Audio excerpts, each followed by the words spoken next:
നമസ്കാരം, എൻ്റെ പേര് യദുകൃഷ്ണൻ. ഞാനൊരു ചാർട്ടേഡ് അക്കൗണ്ടൻ്റാണ്. ഈ എപ്പിസോഡിൽ നമുക്ക് എന്താണ് സപ്ലൈ, എന്താണ് കോമ്പോസിറ്റ് സപ്ലൈ, എന്താണ് മിക്സഡ് സപ്ലൈ, എന്താണ് എക്സംപ്റ്റഡ് സപ്ലൈ, എന്താണ് സീറോ റേറ്റഡ് സപ്ലൈ തുടങ്ങിയ കാര്യങ്ങൾ ഒന്ന് നോക്കാം. കഴിഞ്ഞ എപ്പിസോഡിൽ നമ്മൾ പറഞ്ഞതുപോലെ goods and service tax supply ഉള്ളപ്പോഴാണ് ലെവി ചെയ്യുന്നത്. അപ്പോൾ സപ്ലൈ എന്ന വാക്കിന് വളരെ പ്രാധാന്യമുണ്ട്. നമ്മൾ ഒരു ഐറ്റം അതിന് GST ലെവി ചെയ്യണോ വേണ്ടയോ എന്ന് നോക്കുന്നതിന് ഏറ്റവും ആദ്യം നോക്കേണ്ട ഒരു കാര്യം സപ്ലൈ ഉണ്ടോ എന്നുള്ളതാണ്. അപ്പോൾ സപ്ലൈ ഇല്ല എന്നുണ്ടെങ്കിൽ ആ ഐറ്റത്തിന് പിന്നെ GST റേറ്റ് നോക്കണ്ട, HSN കോഡ് നോക്കണ്ട, പ്ലേസ് ഓഫ് സപ്ലൈ നോക്കണ്ട, ടൈം ഓഫ് സപ്ലൈ ഒന്നും നോക്കണ്ട. അപ്പോൾ GST ആക്ടിൻ്റെ ആംഗിളിൽ നിന്ന് നോക്കിയാൽ ഏറ്റവും പ്രധാനമായ ഐറ്റം എന്താണെന്ന് ചോദിച്ചാൽ സപ്ലൈ ആണ്. അപ്പോൾ സപ്ലൈ എന്ന് വെച്ചാൽ എന്താണെന്ന് നമുക്ക് ഡീറ്റെയിൽഡ് ആയിട്ടൊന്ന് നോക്കാം. സപ്ലൈ ഡിഫൈൻ ചെയ്തിരിക്കുന്നത് സെക്ഷൻ 7-ലാണ്. സെക്ഷൻ 7-ൽ സപ്ലൈ പറഞ്ഞിരിക്കുന്നത് supply includes all forms of supply of goods or service or both such as sale, transfer, barter, exchange, licence, rental, lease, disposal made or agreed to be made for a consideration in the course or furtherance of business എന്നാണ്. ഈ definition നമുക്കൊന്ന് break ചെയ്ത് നോക്കാം എങ്ങനെയാണെന്ന്. അപ്പോൾ supply includes all forms of supply of goods or services or both. അപ്പോൾ supply എന്ന് വെച്ചാൽ ഗുഡ്സ് ആകാം, സർവീസസ് ആകാം, അല്ലെങ്കിൽ രണ്ടുമാകാം. നമ്മൾ കഴിഞ്ഞ എപ്പിസോഡിൽ പറഞ്ഞതുപോലെ തന്നെ ബോത്ത് എന്ന് വെച്ചാൽ വർക്ക്സ് കോൺട്രാക്ട് ടാക്സിനെയാണ് ഇവിടെ ഉദ്ദേശിച്ചിരിക്കുന്നത്. അപ്പോൾ ഈ ഗുഡ്സോ സർവീസോ അല്ലെങ്കിൽ രണ്ടും കൂടിയോ ഏതൊക്കെ രീതിയിൽ കൊടുക്കണം എന്നതാണ് അടുത്തതായിട്ട് പറഞ്ഞേക്കുന്നത്. അതിന് ഒരു 8 അഡ്ജക്റ്റീവ്സ് അവർ പറഞ്ഞിട്ടുണ്ട്. അത് ഏതൊക്കെയാണെന്ന് നമുക്ക് നോക്കാം. സെയിലാകാം, ട്രാൻസ്ഫർ ആകാം, barter, exchange, licence, rental, lease, disposal മുതലായ ഈ പറഞ്ഞേക്കുന്ന രീതികളിൽ നമ്മൾ സെയിലോ ഗുഡ്സിൻ്റെ സെയിലോ സർവീസസിൻ്റെ പ്രൊവിഷനോ കൊടുക്കുകയാണെങ്കിൽ അതിനെ സപ്ലൈ ആയിട്ട് കണക്കാക്കാം. പിന്നെ അടുത്തായിട്ട് എന്താ പറഞ്ഞിരിക്കുന്നത്, made or agreed to be made. അതൊന്നിൽ നമ്മൾ ആക്ച്വലി ഗുഡ്സ് കൊടുത്തതാകാം, ഇല്ലെങ്കിൽ കൊടുക്കാൻ വേണ്ടി എഗ്രി ചെയ്തതാകാം, ഇല്ലെങ്കിൽ സർവീസ് കൊടുത്തതാകാം, സർവീസ് കൊടുക്കാൻ വേണ്ടി എഗ്രി ചെയ്തതാകാം. അതായത് അഡ്വാൻസ് കിട്ടിയാലും അതിനെ സപ്ലൈ ആയിട്ട് കണക്കാക്കും. അതാണ് ഇതിൻ്റെ മീനിങ്. ഫോർ എ കൺസിഡറേഷൻ, അതായത് അതിനൊരു പ്രതിഫലം കിട്ടണം. അതായത് ഫ്രീ ആയിട്ട് ആരെങ്കിലും ഒരു സർവീസ് നിങ്ങൾക്ക് തരികയോ അല്ലെങ്കിൽ ഫ്രീ ആയിട്ട് ഒരു ഗുഡ്സ് നിങ്ങൾക്ക് തരികയോ ചെയ്താൽ അത് സപ്ലൈയിൽ വരില്ല. അതിനൊരു കൺസിഡറേഷൻ വേണം. In the course or furtherance of business, അത് നിങ്ങളുടെ ബിസിനസ്സിൻ്റെ ഭാഗമായിട്ടോ അല്ലെങ്കിൽ ബിസിനസ്സിന് ആൻസിലറി ആയിട്ടോ കൊടുക്കുന്നതാകാം. അതായത് ഈ പറയുന്ന കാര്യങ്ങളൊക്കെ നിങ്ങൾ വീട്ടിൽ കുറേ നാളായി കൂടിയിരിക്കുന്ന പത്രങ്ങൾ എടുത്ത് വിൽക്കുന്നു. അവിടെ ഈ ആദ്യം പറയുന്ന ഐറ്റംസ് എല്ലാം ഉണ്ട്. അതൊരു ഗുഡ്സാണ്, ആ ഗുഡ്സിൻ്റെ സെയിലാണ്, അതിൽ ഒരു എഗ്രിമെൻ്റ് ഉണ്ട്. അതായത് അയാൾ നമുക്ക് പൈസ തരാമെന്ന് പറയുന്നുണ്ട്. പക്ഷേ അതിൽ എന്തില്ല, അത് നമ്മുടെ ബിസിനസ്സിൻ്റെ ഭാഗമല്ല, അതിൻ്റെ കോഴ്സ് ഓർ ഫർദറൻസ് ഓഫ് ബിസിനസ്സായിട്ട് നടക്കുന്നതല്ല. അതുകൊണ്ട് അത് സപ്ലൈ അല്ല. അല്ലാന്നുണ്ടെങ്കിൽ നിങ്ങൾ വീട്ടിൽ ചെയ്യുന്ന കാര്യങ്ങൾ പോലും സപ്ലൈയുടെ ഡെഫിനേഷനിൽ വരികയും നിങ്ങൾ വീട്ടിൽ പത്രം വിറ്റാൽ പോലും അതിന് GST അടയ്ക്കേണ്ടതായിട്ടും വരുന്നു. അപ്പോൾ ഈ കാര്യങ്ങളാണ് സപ്ലൈയുടെ ഡെഫിനേഷനിൽ വരുന്നത്. ഈ കാര്യങ്ങൾ സാറ്റിസ്ഫൈ ആയെങ്കിൽ മാത്രമേ ഒരു ഗുഡ്സോ അല്ലെങ്കിൽ സർവീസോ അതിന് GSTയുടെ ലെവി വരുന്നുള്ളൂ. ഇനിയും അടുത്തതായി പറയാൻ പോകുന്നത് സെക്ഷൻ 7-ൽ തന്നെ അടുത്ത ഭാഗങ്ങളിൽ വരുന്നത് മുകളിൽ പറഞ്ഞ ഈ കുറേ കണ്ടീഷൻസ് ഇല്ലായെങ്കിൽ പോലും സപ്ലൈ ആവുന്ന കുറച്ച് ഐറ്റംസ് ഉണ്ട്. അതിനെക്കുറിച്ചാണ് താഴോട്ട് പറയുന്നത്. അതിൽ ഒന്നാമത്തത് importation of services for a consideration whether or not in the course or furtherance of business. അതായത് നിങ്ങൾ സർവീസസ് ഇമ്പോർട്ട് ചെയ്യുന്നു, ആ സർവീസ് ഇമ്പോർട്ട് ചെയ്തതിന് നിങ്ങൾ പൈസയും കൊടുക്കുന്നുണ്ട്. പക്ഷേ അത് in the course or furtherance of business അല്ല എങ്കിൽ പോലും അത് സപ്ലൈ ആണെന്നാണ് പറയുന്നത്. എന്താണ് ഇതിനൊരു എക്സാമ്പിൾ? അതായത് നിങ്ങൾ നെറ്റ്ഫ്ലിക്സ് സബ്സ്ക്രൈബ് ചെയ്യുന്നു. നിങ്ങൾ നെറ്റ്ഫ്ലിക്സ് എടുക്കുമ്പോൾ നിങ്ങൾ സർവീസ് എടുക്കുന്നത് വെളിയിലുള്ള ഒരു എൻറ്റിറ്റിയിൽ നിന്നാണ്. അതായത് അതൊരു ഇമ്പോർട്ടോ സർവീസാണ്. അവർ ഇന്ത്യയിലുള്ള ഓർഗനൈസേഷൻ അല്ല, അത് വെളിയിലുള്ള ഒരു ഓർഗനൈസേഷനാണ്. നിങ്ങൾ ആ സർവീസ് ഇന്ത്യയിലേക്ക് ഇമ്പോർട്ട് ചെയ്യുകയാണ് ചെയ്യുന്നത്. അങ്ങനെയുള്ള സാഹചര്യത്തിൽ നിങ്ങൾ പേഴ്സണലി അത് ഇമ്പോർട്ട് ചെയ്യുകയാണെങ്കിൽ പോലും നിങ്ങളൊരു ബിസിനസ്സുകാരനല്ല എന്നുണ്ടെങ്കിൽ പോലും അതൊരു സപ്ലൈയുടെ ഡെഫിനേഷനിലാണ് വരുന്നുണ്ട്. അതിന് GST ലെവി ചെയ്യണം. പക്ഷേ അതിന് നിങ്ങൾ GST അടയ്ക്കുന്നില്ലെങ്കിൽ പോലും അവർ അതിന് GST പേ ചെയ്യുന്നുണ്ട്. അടുത്തതായി activities treated as supply even if made without A consideration. അതായത് കൺസിഡറേഷൻ ഇല്ല, നിങ്ങൾക്കൊരു പ്രതിഫലം കിട്ടുന്നില്ല.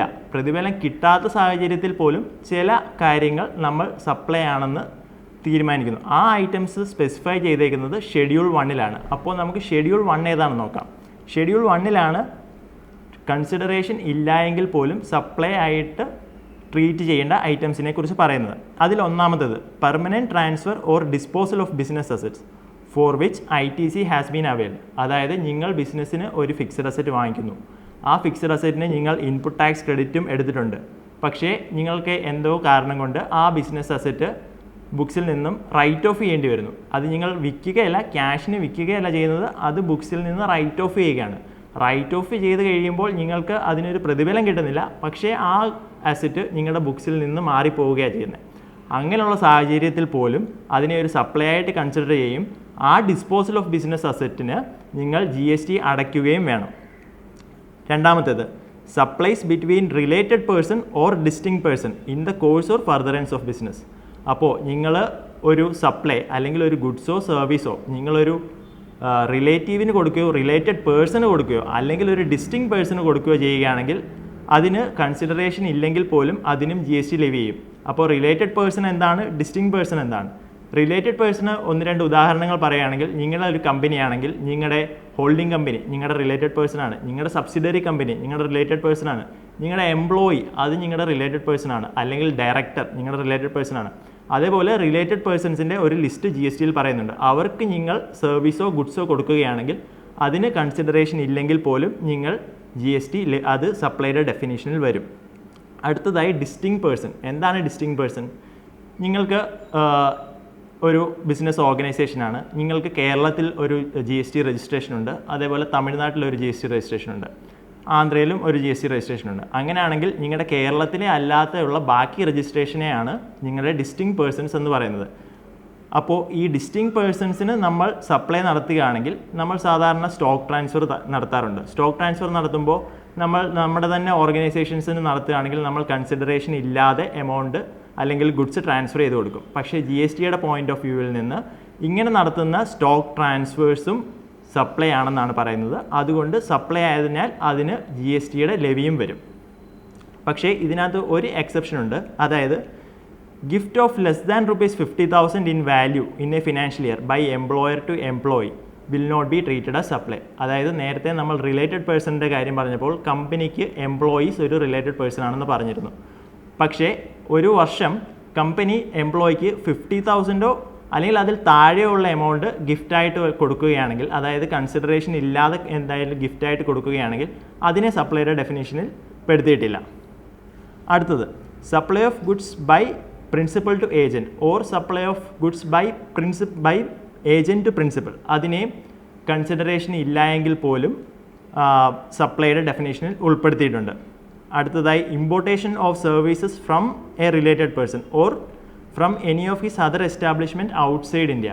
അതായത് ഇതിന് മുമ്പേ നമ്മളൊരു ഇമ്പോർട്ടേഷൻ ഓഫ് സർവീസ് പറഞ്ഞിരുന്നു, അവിടെ കൺസിഡറേഷൻ ഉണ്ടായിരുന്നു, അത് ഫർദറൻസ് ഓഫ് ബിസിനസ്സിലല്ല എങ്കിൽ പോലും സപ്ലൈ ആകുമെന്ന് പറഞ്ഞു. പക്ഷേ ഈ കേസിൽ നമ്മുടെ കൺസിഡറേഷൻ ഇല്ല, പക്ഷേ ഫർദറൻസ് ഓഫ് ബിസിനസ്സിലാണ് ആ ഇമ്പോർട്ട് നടന്നിരിക്കുന്നത്. അതായത് നിങ്ങളുടെ ഒരു മെയിൻ ഓഫീസ് ദുബായിലാണെന്ന് വിചാരിക്കുക. അതേപോലെ നിങ്ങൾക്ക് ഇവിടെ ഒരു ബ്രാഞ്ച് ഉണ്ട്. നിങ്ങൾ ദുബായിലെ നിങ്ങളുടെ മെയിൻ ഹെഡ് ഓഫീസിൽ നിന്ന് ഇങ്ങോട്ടൊരു സർവീസ് അവൈൽ ചെയ്തു. ആ സർവീസ് അവൈൽ ചെയ്തതിന് നിങ്ങളുടെ ദുബായിലെ ബ്രാഞ്ച് എമൗണ്ടോ ബില്ല് ഒന്നും ചാർജ് ചെയ്തിട്ടില്ല. അങ്ങനെ ബില്ല് ചാർജ് ചെയ്തില്ല എങ്കിൽ പോലും നിങ്ങളൊരു റിലേറ്റഡ് പേഴ്സൺ ആയത് കാരണം നിങ്ങൾക്ക് അതിൻ്റെ GST ലെവി ചെയ്യണമെന്നാണ് ഇവിടെ പറയുന്നത്. അടുത്തതായി, ഷെഡ്യൂൾ 3യിൽ പറയുന്ന ഗുഡ്സോ സർവീസോ എന്താണെന്ന് നോക്കാം.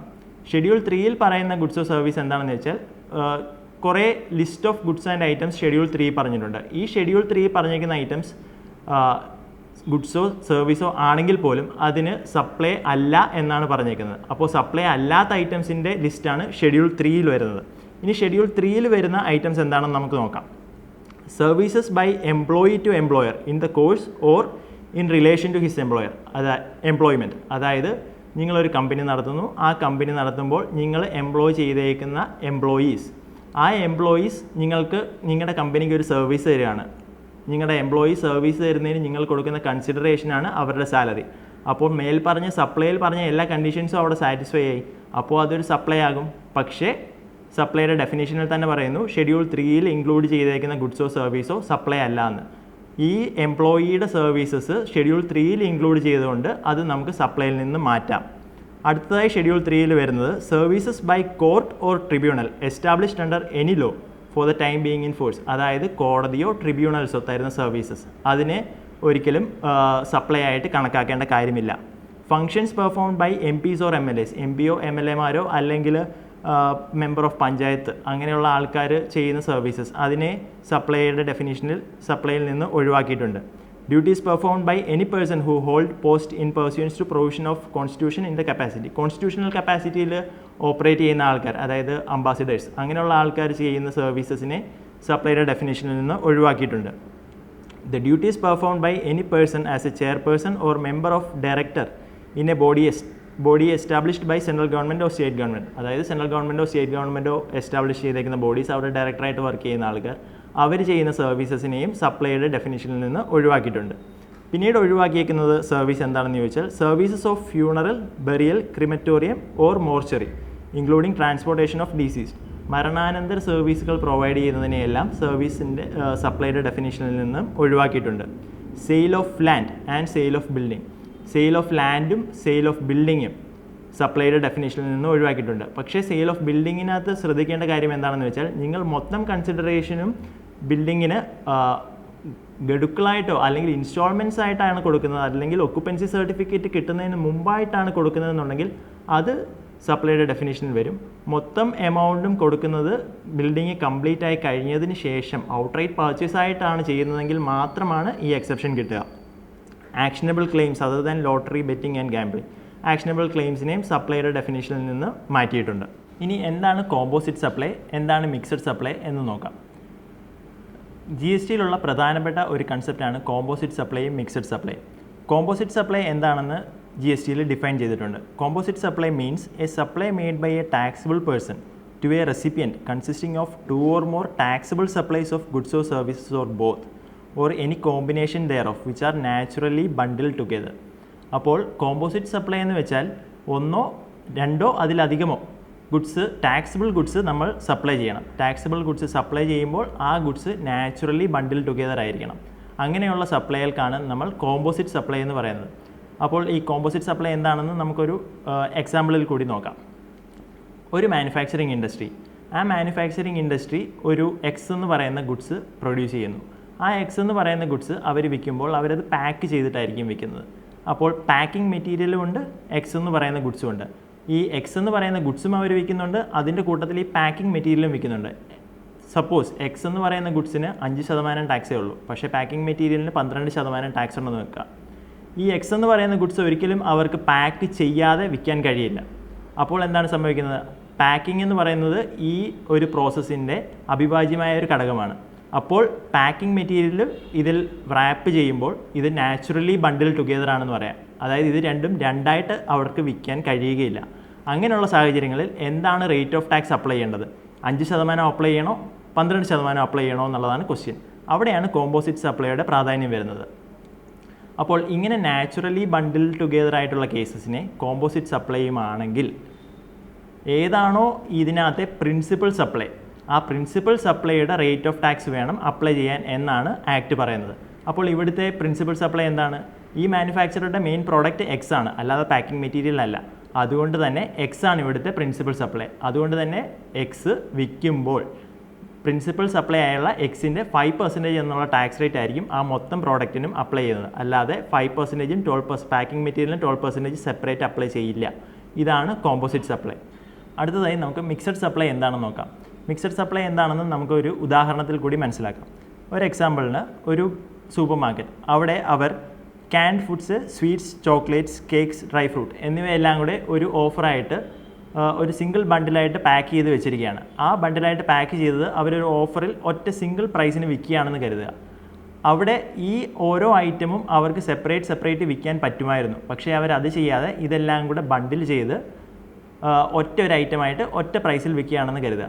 ഇങ്ങനെയുള്ള സാഹചര്യത്തിൽ അതൊരു നാച്ചുറൽ ബണ്ടിലിംഗ് അല്ല, അത് അവരുടെ ഒരു സെയിൽസ് പ്രൊമോഷൻ പരിപാടിയുടെ ഭാഗമായി അവർ വിൽക്കുന്നതായിരിക്കും. ഇങ്ങനത്തെ കേസസിൽ അതിന് ഒറ്റ പ്രൈസുമേ ഉള്ളെങ്കിൽ എങ്ങനെ അതിൻ്റെ ടാക്സ് കമ്പ്യൂട്ട് ചെയ്യാം? ഇവിടെയാണ് മിക്സഡ് സപ്ലൈയുടെ പ്രാധാന്യം വരുന്നത്.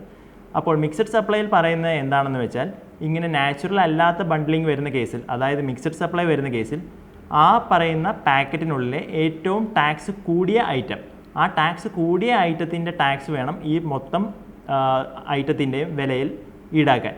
അപ്പോൾ ആ ഐറ്റത്തിലെ ഏറ്റവും കൂടിയത് 18% ടാക്സ് ഉള്ള ഒരു ഐറ്റം ഉണ്ടെങ്കിൽ ആ മൊത്തം ഐറ്റത്തിൻ്റെയും വിലയിൽ 18% ടാക്സ് തന്നെ ലെവി ചെയ്യേണ്ടി വരും. അപ്പോൾ ഇതാണ് മിക്സഡ് സപ്ലൈ. അടുത്തതായി നമുക്ക് എക്സംപ്റ്റഡ് സപ്ലൈസും സീറോ റേറ്റഡ് സപ്ലൈസും തമ്മിലുള്ള വ്യത്യാസം എന്താണെന്ന് നോക്കാം. എല്ലാ ബിസിനസ് ഓർഗനൈസേഷൻസിലും ഒരു കൺഫ്യൂഷൻ ഉണ്ടാകുന്ന ഒരു ഐറ്റമാണ് ഈ എക്സംപ്റ്റഡ് സപ്ലൈസും സീറോ റേറ്റഡ് സപ്ലൈസും. എന്താണ് exempted supplies? Exempted supplies define ചെയ്തിരിക്കുന്നത് സെക്ഷൻ 247 ഓഫ് CGST-ലാണ്. എക്സംപ്റ്റഡ് സപ്ലൈ സെക്ഷൻ 247 പറയുന്നത് exempted supply is which attract nil rate of tax or which may be exempt from tax under section 11 or section 6 of IGST Act and includes non-taxable supply. അതായത് നിൽ rate of tax ഉള്ള items അല്ലെങ്കിൽ ആ ഐറ്റത്തിന് tax കാണും, പക്ഷേ ഒരു specific notification പ്രകാരം അതിന് ടാക്സ് വേണ്ട എന്ന് ഗവൺമെൻറ് പറഞ്ഞേക്കുന്ന ഐറ്റംസ് ആയിരിക്കും എക്സംപ്റ്റഡ് സപ്ലൈയിൽ വരുന്നത്. അപ്പോൾ അടുത്തതായിട്ട് zero rated supplies. Zero rated supplies എന്ന് വെച്ചാൽ നമ്മൾ എക്സ്പോർട്ട് ചെയ്യുക അല്ലെങ്കിൽ SEZ സപ്ലൈ ചെയ്യുക. അപ്പോൾ ആ എക്സ്പോർട്ട് ചെയ്യുമ്പോഴോ SEZ സപ്ലൈ ചെയ്യുമ്പോഴോ പറയുന്ന സപ്ലൈക്ക് പറയുന്നതാണ് സീറോ റേറ്റഡ് സപ്ലൈസ്. ഇത് തമ്മിൽ എന്താണ് വ്യത്യാസം എന്ന് നോക്കാം. മെയിൻലി ഇതിൻ്റെ വ്യത്യാസം ഇൻപുട്ട് ടാക്സ് ക്രെഡിറ്റ് അവൈൽ ചെയ്യുന്നതിലാണ്. എക്സം സപ്ലൈസിൻ്റെ കേസിൽ ഒരിക്കലും നമുക്ക് ഇൻപുട്ട് ടാക്സ് ക്രെഡിറ്റ് അവൈൽ ചെയ്യാൻ കഴിയുകയില്ല.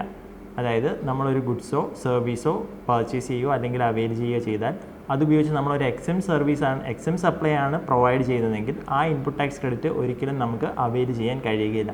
പക്ഷേ സീറോ റേറ്റഡ് സപ്ലൈയുടെ കേസാണെങ്കിൽ അത് എക്സ്പോർട്ട് ചെയ്യുകയോ SEZ സപ്ലൈ ചെയ്യുമ്പോഴോ ആയിരിക്കും സീറോ റേറ്റഡ് സപ്ലൈ വരുന്നത്.